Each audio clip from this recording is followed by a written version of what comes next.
In many ways, this is an awesome time to be running a gym. There have never been so many sources of information to fast track your business success. On the other hand, a lot of the information seems to conflict, even when people are credible. Today, we're going to unpack why this is and help you understand how to contextualize advice so that you make the right decisions for your situation. My name is Mark Fisher from businessforunicorns.com, and if you're interested in learning more about our coaching group exclusively for brick and mortar training gym owners, you'll want to click the link below and find out more about the Unicorn Society. And if you sign up, you and me can have real-time conversations, and I can help you contextualize all this information that's coming at you. So before we dig into this, the first thing I want to highlight that I do think is something to blame for part of what makes this seem so conflicting is, in practice, a lot of the platforms that people like myself use to communicate our information require us to be a little bit reductionistic, to speak in maxims, which may or may not be the appropriate way to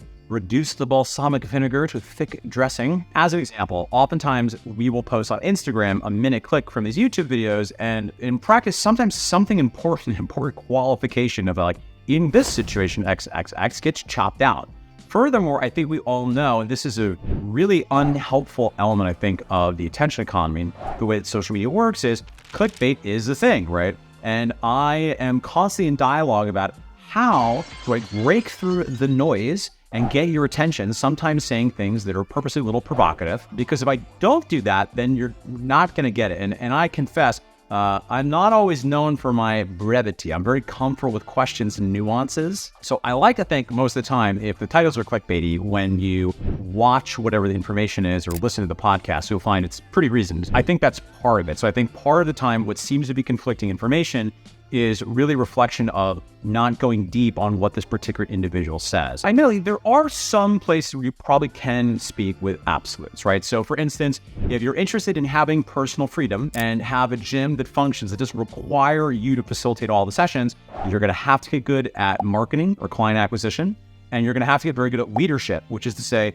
fulfillment via other human beings. But for most other topics, again, there's gonna be more nuance, right? So to give you a hyper-specific example, I filmed a video not too long ago, said, please don't do this offer, right? I don't like this offer. And it's paid in fulls because I do not like paid in fulls. So in the spirit of helping you figure out what to do and separate the wheat from the chaff, here are a couple things I think you should consider. One, I do think you want to look for the bits that are universal. So if you are really working the circuits and you consume a lot of information from a lot of different individuals, well, I think the first thing I would suggest is consume information from more than just one person, even yours truly. I think I've got a lot of great things to say, but the reality is no one doing this is 100% accurate all the time. However, you'll know you start paying attention to a lot of people and you keep hearing a lot of the same principles, a lot of the same things over and over.